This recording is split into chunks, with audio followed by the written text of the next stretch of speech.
What's up? I am Sputnikhead, and was Ozai a good villain? That is the question posed by the title of the video I am looking at today. I decided I'd try my hand at doing a commentary, and there are some points in this video I would like to address. I'll start by saying that I do like the video, mostly, but there are some issues that I saw and I would like to talk about them. This will be a lot of opinion and some imprecise citation. It's been a while since I saw Avatar, but I do love the show. So I'll start with the title. Was Ozai a good villain? Avatar: The Last Airbender.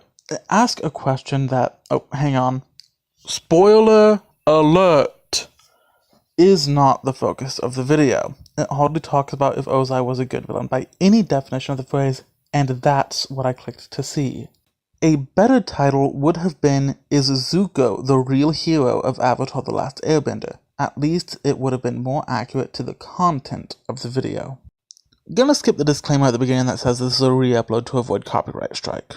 In a show universally regarded as nearly perfect, Avatar: The Last Airbender has two notable blemishes on its record. One would be the seemingly majority fan opinion that The Great Divide is not a good episode, and the second being the much more controversial take on the main villain Ozai. In fact, even I commented on my own disappointment with the final showdown between him and Aang in a previous video. Ozai is a very particular type of villain because he's not very active, and instead remains as a looming endgame threat. Think Thanos from Infinity War. Sure, he's always there, and a lot of conflict could be derived from his existence, but in any given episode, you're not really in fear of his appearance. In fact, he doesn't even show his face until nearly the end of the show. One major complaint lobbed towards this character would be the black and white nature of his existence. Ozai is a figure of pure evil.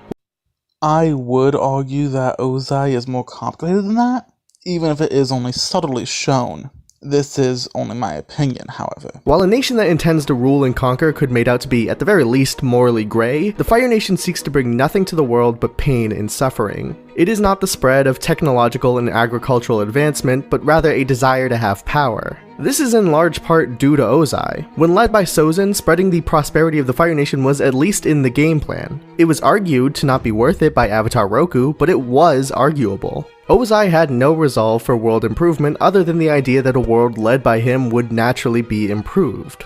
To counter this, many will say that moral ambiguity is not inherently a sign of quality. What's more important is the character's purpose to the narrative. Does the foil to Aang need to be a figure of pure evil? One could argue, yeah. If we stand by the central conflict to Aang's character as a question of is everyone able to be saved, then to truly test that we would need his final opponent to be bending Hitler. It would need to be someone so indisputably evil that Aang would be forced to give pause.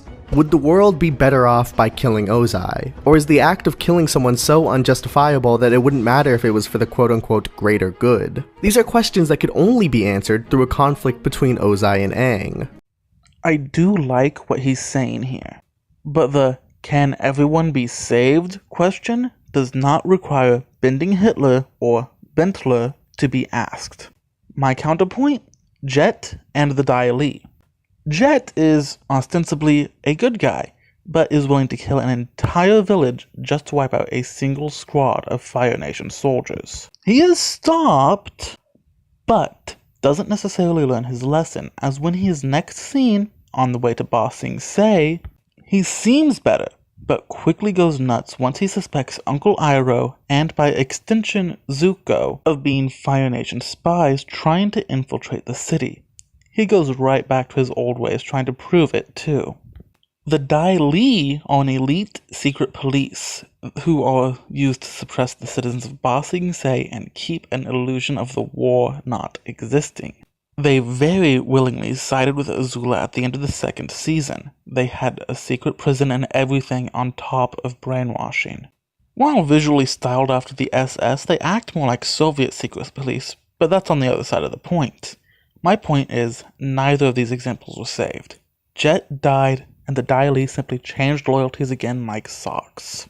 Perhaps a bigger, more meta question would be whether or not this is even the narrative direction that would be the most satisfying. This one is a little more difficult to answer, but plays pretty heavily into the idea of audience expectation. While Ozai definitely could serve a narrative purpose, if that purpose is not of the audience's desire, then it's practically worthless. A story as great as Avatar: The Last Airbender could be considered terrible if the person watching it is expecting The Office. Likewise, if my perception of what Avatar: The Last Airbender is not held up by the Ozai conflict, is it even possible for it to be good? In this line of thought, story structure and identity become key. That is, the order in which the story's information is delivered and what type of information it's expected to be. To examine the structure in relation to Fire Lord Ozai, let's take a look at his first appearance. This happens in episode 1 of season 3 and is presented through the framework of Zuko meeting his father for the first time since his banishment. One way to interpret this would be the idea that by selectively choosing to show his face now for the first time, we, the audience, are being told that this is unambiguously the endgame. The show would then be divided into 3 parts, with each villain respectively. Season 1 becomes the Zuko season, where Aang is learning his waterbending and trying to dodge the grasp of a desperate prince. Season 2, Zuko attempts to live a peaceful life within Ba Sing Se alongside his uncle. In his wake, his sister Azula rises to prominence and does what no other Fire Nation soldier has been able to: take over Ba Sing Se, the capital of the Earth Kingdom. For season 3, Azula never leaves the show, but as Zuko takes his turn to the dark side once more, she does slightly fade into the background to further accommodate the presence of her father. Notably, she comes into conflict with the main group significantly less in this season. This is a pretty linear interpretation of the show's structure that identifies Aang as the main character and pits him against a new villain each season. Season 1. Zuko was not the main villain. At least, not entirely. While he was a major threat, he ended up helping the gang more often than not. This was not due to him being altruistic or anything. It was simply due to him not wanting the actual villain of the season to not get a hold of Aang before he did. The actual villain was Admiral Zhao, who, in the end, attacked the Northern Water Tribe and got eaten by a spirit. In Season 2, Azula is shown to the audience pretty early, but the heroes don't get to meet her until surprisingly far into the season, and Zuko is very hesitant to give up his quest.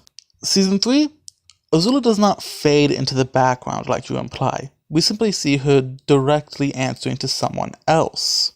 She is also given some character depth, but no real development outside of the beach and the 4-part finale. However, a much more, perhaps interesting interpretation requires the show to be looked at from the perspective of Zuko. Why is Fire Lord Ozai never seen until season 3? Because Zuko is banished. He has no right to see his father until he captures the Avatar, something he is never able to fully complete. So by extension, we also never get to see his father. When Zuko finally does get to return home, this meeting is filled with anxiety. He's unsure of his belonging and isn't convinced that his father won't hate him. Notice this camera technique as Zuko approaches the door. It's called a dolly zoom, and in live action it would be achieved by zooming out with your camera lens while physically moving closer. While I do like the fun fact, it's not relevant to tell us how it would have been achieved in live action when you're talking about an animated show. This, while interesting, just feels like padding.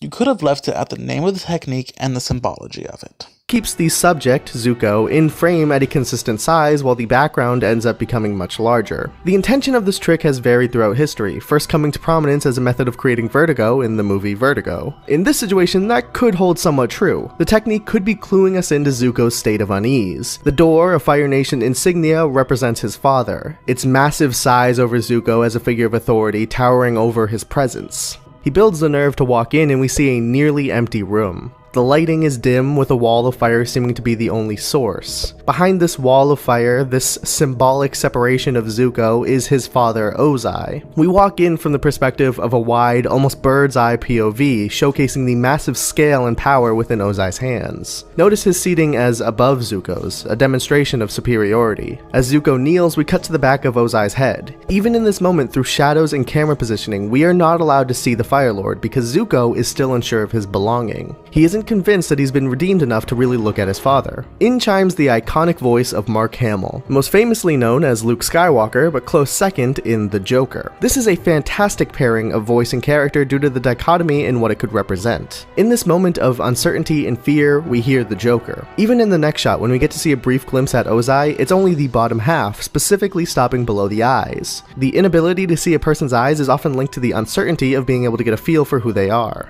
From there, Ozai tells Zuko that he has been redeemed. He lifts his head as his father walks through the flames to approach him, and as the camera pans up to reveal Ozai's face, he seems normal. He looks exactly like what you would expect a Fire Lord noble to look like. No additional scars or menacing scowls, just a normal dude. And while his voice doesn't outright change, the dichotomy of representation puts us in the realm of Luke Skywalker. We've gone from the mad clown villain to just your everyman.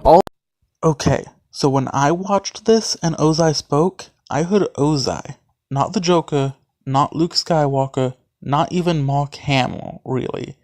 I didn't even know Mark Hamill voiced Ozai until long after I watched the show for the first time. I will admit that there was a slight shift in the dichotomy of his voice.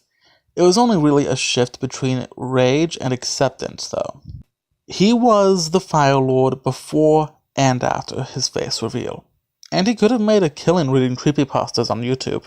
Through the framework of Zuko and how he was perceiving the situation. As the meeting continues, Ozai starts to pace. He begins listing his children's accomplishments, recognizing their loyalty, their conquering Ba Sing Se, but most importantly, that Zuko killed the Avatar. Notice how Ozai has positioned himself behind Zuko now. Zuko can no longer see his father, as the reason he was allowed back is built on a lie. When we then see Ozai, the camera is at an upwards angle, then cutting to Zuko to see him turning his eyes forward. This tells us that the previous shot was from Zuko's perspective, and while the literal height difference is due to kneeling, it symbolically reinforces the power dynamic.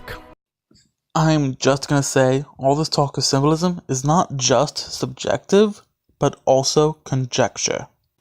I like what you're saying, Kato, but you should not be talking as though this is the only way to interpret this scene. Even though I honestly agree with you mostly, there are other views. He talked about symbolism quite a bit in this video, so just keep in mind what I said here. The interesting thing about this lie is that it's manufactured from Azula, Zuko's sister. She knows what happens and specifically doesn't take credit for her kill, instead giving it to Zuko. Knowing what we know about this character, it's very easy to see that she's playing the game. Assuming the Avatar may still be alive, she knows that by pinning it on Zuko, he will be the one to risk the weight of embarrassment assuming Aang comes back. She even basically spells this out in the first episode of Season 3. Please, Zuko. What ulterior motive could I have? What could I possibly gain by letting you get all the glory for defeating the Avatar? However, interestingly, in the next episode, she learns that Zuko is visiting his uncle Iroh in prison. At first, this comes across as just another arrow in her arsenal, a piece of information she could hold over Zuko as blackmail, but it doesn't quite play out like that. Granted, this assumes that we take things Azula says at face value, but according to her, she's on Zuko's side. She simply doesn't want him to be caught talking to a traitor. As noted earlier, knowing this character, it's hard to trust her, but the specific delivery of the closing line always piqued me as odd. If people find out you've been to see Uncle, they'll think you're plotting with him. Just be careful, dum-dum. It reads so genuine. The way she says it sounds like it's coming from a place of sincerity, not as a piece of blackmail, which is easy to contrast with the previous scene in her bedroom. To me, this is a huge factor in the recontextualizing of Azula as a villain. It doesn't necessarily negate anything she said or done. In fact, I would still fully believe that she plans to use this information against Zuko if need be, but I think, deep down, she doesn't want to. To push this even further, in episode 5 of season 3, titled The Beach, we see Zuko travel to his old family house. He had just been embarrassed at some random dude's party over a fight with his girlfriend. Having stormed off sulking at the artifacts of his past, Azula comes to his aid, offering companionship. In the linear interpretation of The Last Airbender structure, I claim that Azula took a backseat to villainy in the show's greater attempt to push Ozai as the main antagonist. Despite claiming that I find the framework of Zuko's perspective to be a much more interesting interpretation, I do hold that this observation on Azula remains true. But as to where it originally was said to serve Ozai, it now again derives from the perspective of Zuko. Much like us, the audience, Zuko is unsure of what to make of Azula's actions. He hears that he got credit for Aang's death and immediately assumes malicious intent. When in this mindset, we see Azula for what Zuko sees her. But as his walls are chipped at and he slowly acclimates to his old life with his family and friends, she appears less as a source of villainy but instead as a sister, a sibling that he could rely on for help. Zuko isn't the only one that Azula manipulates. In fact, in this, I say actions speak louder than words, especially Azula's. Sure, she seems more sincere, but she's still a sociopath, or a psychopath, I'm not sure which one applies better. And she may, in her own warped way, care about her brother's well-being. But she continues to put her own self-interest first, even before Zuko goes full good guy for good. On top of that, as shown in the Day of Black Sun, even Toph, a literal human lie detector, has a lot of trouble telling when she's lying. She manipulates everyone to suit her own ends, including her two quote-unquote friends, one of whom is not only dating Zuko, but is present when Azula says the aforementioned line about not wanting Dum Dum to get in trouble. When she talked to Zuko during the episode The Beach, she was at a very low point emotionally because the guy she liked was terrified of her. So that talk was as much, if not more, for her benefit than Zuko's. The next time we see Ozai outside of a dream sequence is during the Black Sun invasion. Zuko, assured of his path outside of the Fire Nation, has decided to confront his father. Notice the slight shifting of the power dynamic here. In their first meeting, Ozai towered over Zuko, but now, despite being placed slightly higher up, they remain nearly eye level with each other. For Zuko, Ozai is no longer the Titan to be feared. After revealing the truth about the Avatar, Ozai stands up, positioning himself above Zuko, but as Zuko stands his ground, we never switch back to a wide shot, thus never seeing Ozai over him, with the camera instead implying that they are still eye to eye. That is, until Zuko pulls out his swords and demands cooperation. Ozai sits down. The discussion continues with Zuko proclaiming to have turned to the good side, hoping to join the Avatar. Ozai bides his time, tricking Zuko into staying longer while he waits for the eclipse to pass. He does so by invoking Zuko's mother and the mystery surrounding her disappearance. Immediately, the power dynamic is shifted. Zuko, once again, below Ozai. With this, Ozai has bought enough time and is prepared to kill his son with lightning, leading Zuko to save himself with a redirection technique taught to him by his uncle, a symbolic reassurance of Zuko's change of nature. Again with all the talk of symbolism, but see my sixth interjection for that. This particular conflict, though, is probably as overt as you can get without coming to blows. There's very little need for the symbolism.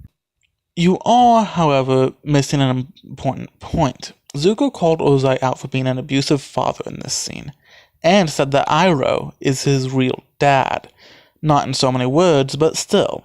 This is very important to every bit of Zuko's character development, and I am frankly shocked, Kato, that you didn't even touch on this fact. From my perspective, Zuko has always been the most interesting character. I find him to be the driving force behind what makes Avatar: The Last Airbender great. In many ways, he could be considered the main character, not by the amount of airtime he gets or in the marketing concept of the show, but he is the character from which we perceive so many of the events in other characters. What? Did you just ignore every single character? The glory of Avatar: The Last Airbender was that it had an ensemble cast where no character was more important than any other.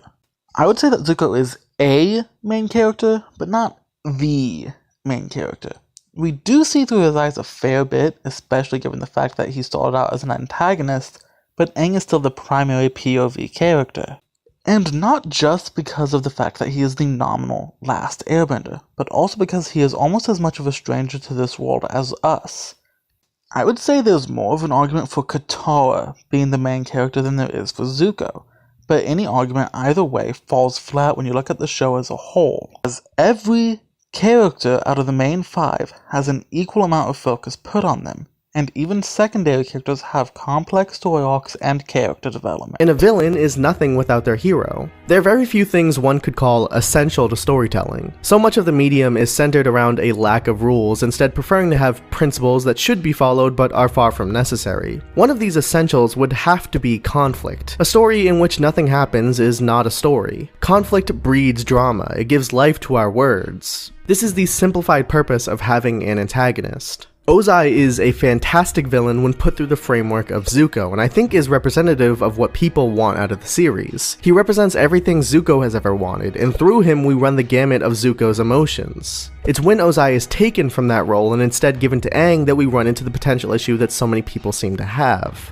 One thing to be conceded is that this doesn't necessarily negate the previously established conflict that Ozai brought to the table as the ultimate villain to the Avatar. He still is bending Hitler, which still raises the moral questions of killing for the greater good. I could make the argument that I prefer the conflict with Zuko more, but at the very least, could I not be satisfied with what we got? In theory, perhaps. The show is known to be praised for its handling of mature concepts. This would just add to that list. Except, by the end of the show, that question remains unanswered. Aang never needs to kill Ozai because ultimately this fight ends with the introduction of energy bending, a peaceful solution to the situation at hand. Why kill Ozai when you could just take his bending away and have the best of both worlds? The out-of-nowhere introduction of this incredible feat of power that just so happens to dodge every moral question we might have wanted answered is probably the heart of many people's true complaints about Ozai.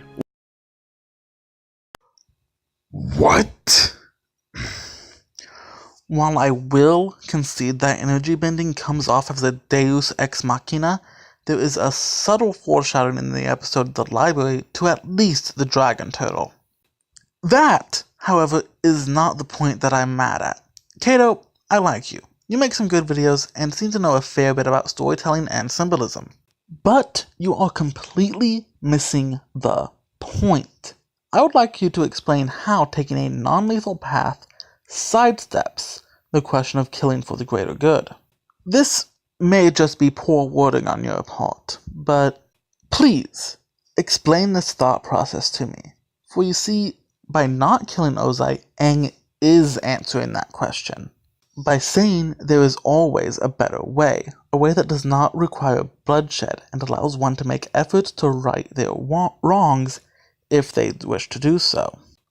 Ozai may not try to make up for being Bentler, but at least he has the chance because his life was spared.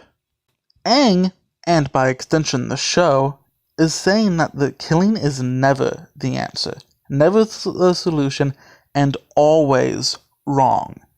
That statement should not be made any less powerful by a deus ex machina or the fact that the Phoenix King can no That in longer mind, many fly. could argue that the ending to the show is fixed simply by removing this deus ex machina. You can keep the premise at hand, but just stick to the landing and all is good. Perhaps, but regardless, I believe Ozai is best served when as a foil to Zuko. And if I were to believe that, how do I achieve emotional climax when putting him against Aang? Now, it's of note that the fight with Ozai and Aang is controversial to say the least. There will be plenty of you watching who enjoyed it and thought it capstoned the series perfectly. To each their own. Personally, I find the fight fairly boring and completely paling in comparison to the incredible fight that is Zuko versus Azula. So what's the solution here? Was breaking off into a battle of 3 fronts the correct choice? Should Aang and Zuko have fought Azula and Ozai together? Should Aang have just killed the Fire Lord? Maybe it would have been better for Aang and Zuko to take on Ozai while Katara has a 1v1 with Azula. It's hard to say. What do you think? I would say that Azula is more Zuko's foil than Ozai was, being the exact opposite of him in so many ways, as well as following every single order given to her by her father. She was also a foil to Katara, being manipulative where Katara is caring and angry where Katara is forgiving. I will say that while the Agni Kai between brother and sister is more visually appealing, it is equally significant to the story and equally dramatic as the fight between Aang and Ozai. Also, don't forget the retaking of Ba Sing Se and the destruction of the Fire Nation's air fleet. The finale was not solely 2 fights. It was a straight-up war in one day, fought on several fronts by many heroes. Zuko's character arc leads up to and ends with him fighting his sister for the Fire Nation's throne. Aang's leads up to sparing Ozai's life while taking his power. Katara's arc was actually finished before the finale, with her sparing her mother's killer, even if she refused to forgive him. And don't forget Sokka, who led the destruction of the airships, or even Toph, who learned to accept the gang as her real family. One of these things is not like the others, but is still a huge part of the show. The rest of Kato's video is just him thanking his Patreon patrons, so there's no point in talking about it. Watch the whole video without any interruptions, link down below. Now, on to my final thoughts. I like you, Kato, but I feel like you ignored a large part of this show, a show you clearly love, in order to fit a narrative that you want to present us with. You also completely missed the moral lesson of the whole story. How no one is truly just one thing, and murder is never the only solution. While Ozai may be Bentler, he was also a father and a patriot. He cared for his citizens as well as using his soldiers as cannon fodder, and loved his son while trying to make him something he was not.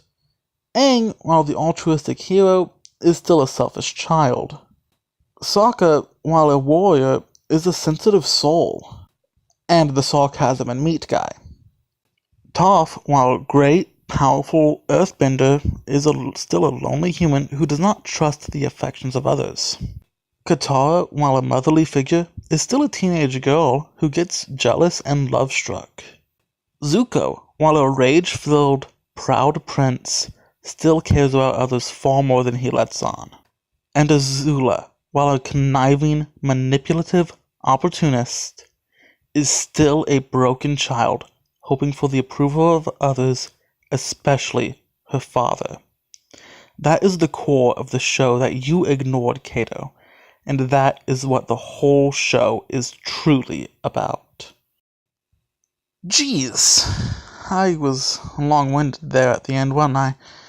Anyway, links to this video, as well as my Twitter and Patreon are below, as well as the links to the DeviantArt page of the artist who made my icon and banner.